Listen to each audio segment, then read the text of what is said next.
খাম্বাজাজির রাজা সেরা বুদ্ধিমান পুরস্কারের জন্য গোপালের নাম বিবেচনা করেছেন। গোপালই যে সব থেকে জনপ্রিয় আর বিখ্যাত সেটা আর একবার প্রমাণিত হলো। না না না না না, গোপালকে নিয়ে মহারাজের এই বাড়াবাড়িটা আর সহ্য করা যাচ্ছে না। বেশ বুঝতে পারছি কৃষ্ণনগরে আসল জ্ঞানী আর বুদ্ধিমানের কোনো কদর নেই। আবার উড়িয়ে নিয়ে যাচ্ছে রে।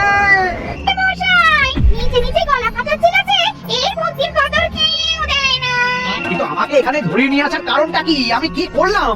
আমার একটা সমস্যার সমাধান করে দিতে হবে তোমার বুদ্ধি দিয়ে। কৃষ্ণনগরের আসল বুদ্ধিমান লোক তো গোপাল। আমি আর কি এবার লোকের সন্ধান দিলে ভূত এবার আমাকে ছেড়েও দিতে পারে।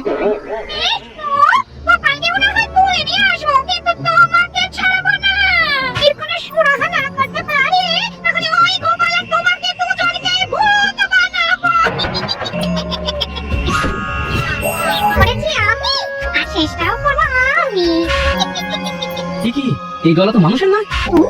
আমার স্বামী সমস্যার সমাধান করে দেবে।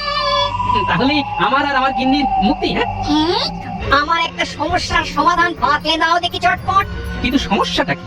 আমরা 3 ভাই, তবে আমাদের বাবা মামদো ভূত। তার বিষয় আশয় সেই ছেলেকেই বুঝিয়ে দেবে যে সব থেকে বেশি বুদ্ধিমান। আমাদের 3 ভাইকে যে কোনো উপায় একটা বড় ঘর করে দিতে হবে। কি গেরোয় পড়েছি, কি দিয়ে যে ভরি। তোমার দাদারা কি করে করুক, তারপর আমি না হয় ঠিক একটা ব্যবস্থা করে দেবো, বুঝলে? এই ব্যবস্থা করার জন্য আমাকে আর আমার গিন্নিকে যে বাড়ি ফেরাতে হবে। বেশ, সে না হয় যাও, তবে এটাও শুনে রাখো, তুমি না ফিরে এলে মন্ত্রীকে তো ছাড়বই না, উল্টে দলবল নিয়ে তোমার উপরে চড়াও হবো। তবে এটাও জেনে রাখো, আমি তোমাকে আমরা সোনায় দানায় ভরিয়ে দেব। যাক, তুমি ঠিক সময় ফিরে এসেছো। বলে চালে মামদো বাবা বেসামাল হলো বলে। দেখি দেখা তোর কেরামতি, ঘরটা ভরে ফেল এবারে তাহলে। আমার এক চটকিতেই তো ঘর ভরে যাবে। কি হলো?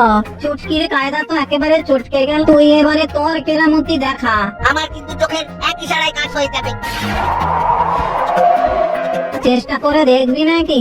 না না না না না, আমাকে মনে হচ্ছে বড়র মতো হাল ছেড়ে দিতে হবে।